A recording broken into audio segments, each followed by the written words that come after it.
क्या आप जानते हैं एक ऐसी कंपनी है जो सिर्फ कुछ साल पहले शुरू हुई थी लेकिन अब अपने नए और पुराने टेक्नोलॉजी बेस्ड बिजनेस से लगातार पैसा कमा रही है। हाँ, मैं बात कर रहा हूँ एक्साटो टेक्नोलॉजीज की, क्योंकि अब ये कंपनी अपने आईपीओ के लिए पूरी तरह तैयार है, यानी आम इन्वेस्टर्स भी इसमें शामिल हो सकते हैं। तो आज हम इस वीडियो में बिल्कुल आसान भाषा में जानेंगे इस कंपनी का इतिहास, इसका बिजनेस मॉडल, फाइनेंशियल परफॉर्मेंस और साथ ही जानेंगे कि आखिर क्यों इस कंपनी का आईपीओ खास हो सकता है। तो एक्साटो टेक्नोलॉजीज की शुरुआत 2016 में हुई थी। शुरुआत से ही इसका फोकस रहा है डिजिटल ट्रांसफॉर्मेशन, कस्टमर एक्सपीरियंस और एआई पावर्ड सॉल्यूशन देना। मतलब ये सिर्फ सॉफ्टवेयर या मेन पावर देने वाली कंपनी नहीं है, बल्कि बड़े एंटरप्राइजेस जैसे बैंक, बीमा कंपनियां, हेल्थ केयर, रिटेल, टेलीकॉम आदि को एडवांस टेक्नोलॉजी सॉल्यूशन देती है। इसके क्लाइंट्स में कुछ बड़े नाम भी है जैसे मेक माई ट्रिप और आरबीएल बैंक। इसका मेन काम है कंपनीज की कस्टमर सर्विस, एनालिटिक्स और कम्युनिकेशन प्लेटफॉर्म को बेहतर बनाना, ताकि उनके ग्राहक ज्यादा संतुष्ट रहे और बिजनेस स्मूथली चलता रहे। अब आते हैं सबसे बड़े टॉपिक पर, मतलब इसके आईपीओ पर। तो एक्साटो टेक्नोलॉजीज का आईपीओ 28 नवंबर से खुला है और बंद होगा 2 दिसंबर 2025 को। इसका प्राइस बैंड रखा गया है 133 रुपए से 140 रुपए प्रति शेयर। आईपीओ का कुल आकार लगभग 37 करोड़ 45 लाख रुपए है, जिसमें से 31 करोड़ 85 लाख फ्रेश इशू और 5 crore 60 lakh offer for sale है। इस आईपीओ का मकसद है कंपनी का वर्किंग कैपिटल बढ़ाना,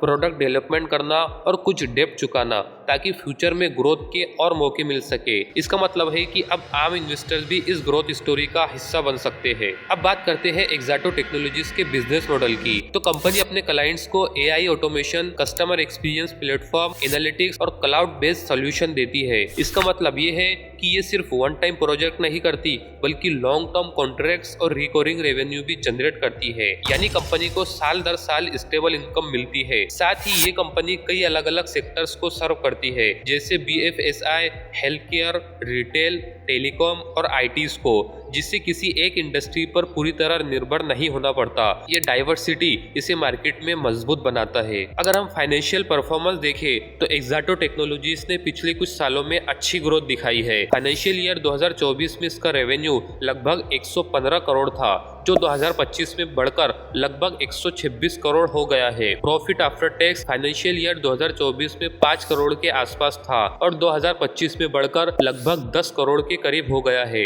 यानी तकरीबन 84% की ग्रोथ। H1 फाइनेंशियल ईयर 2026 में कंपनी ने लगभग 7 करोड़ का प्रॉफिट रिपोर्ट किया है। ये दर्शाता है कि कंपनी की ग्रोथ सिर्फ एक साल के लिए नहीं है, बल्कि लगातार बढ़ रही है, जो इन्वेस्टर्स के लिए पॉजिटिव सिग्नल है। लेकिन कोई भी इन्वेस्टमेंट रिस्क फ्री नहीं होता। एक्साटो टेक्नोलॉजीज के केस में कुछ चीजें इन्वेस्टर्स को ध्यान में रखनी चाहिए, जैसे कि ये एसएमई आईपीओ है, यानी लिस्टिंग के बाद शेयर की लिक्विडिटी कम हो सकती है और प्राइस में थोड़ा उतार चढ़ाव हो सकता है। दूसरा ये कि कुछ बड़े क्लाइंट्स कंपनी के रेवेन्यू का बहुत बड़ा हिस्सा कंट्रीब्यूट करते हैं। अगर कोई क्लाइंट कॉन्ट्रैक्ट रिन्यू नहीं करता तो इसका इम्पैक्ट हो सकता है। तीसरा ये कि टेक्नोलॉजी और सर्विस सेक्टर में कंपटीशन बहुत ज्यादा है, इसीलिए कंपनी को अपने टेक्नोलॉजी और डिलीवरी क्वालिटी बनाए रखनी होगी। इन रिस्क को समझना जरूरी है ताकि इन्वेस्टमेंट इन्फॉर्म डिसीजन के साथ हो। तो आखिरकार क्यों इन्वेस्टर्स को एक्साटो टेक्नोलॉजीज का आईपीओ देखना चाहिए? तो कंपनी का फोकस फ्यूचर ओरिएंटेड टेक्नोलॉजीज जैसे एआई ऑटोमेशन और डिजिटल कस्टमर एक्सपीरियंस पर है।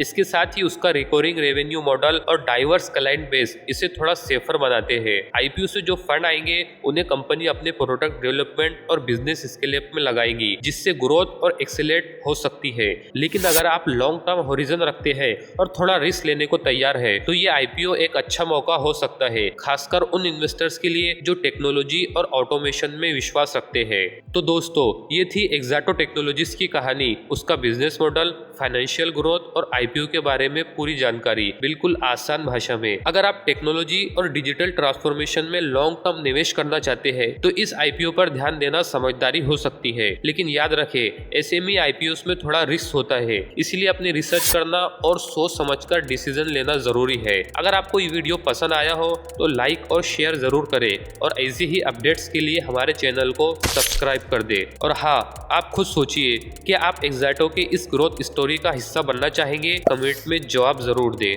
ये वीडियो सिर्फ एजुकेशनल और इन्फॉर्मेशनल पर्पसेस के लिए है। कोई इन्वेस्टमेंट एडवाइस नहीं है। शेयर मार्केट रिस्की होने के कारण किसी भी इन्वेस्टमेंट से पहले अपने फाइनेंशियल एडवाइजर से कंसल्ट करें। हम किसी भी प्रॉफिट या लॉस के लिए रिस्पॉन्सिबल नहीं है।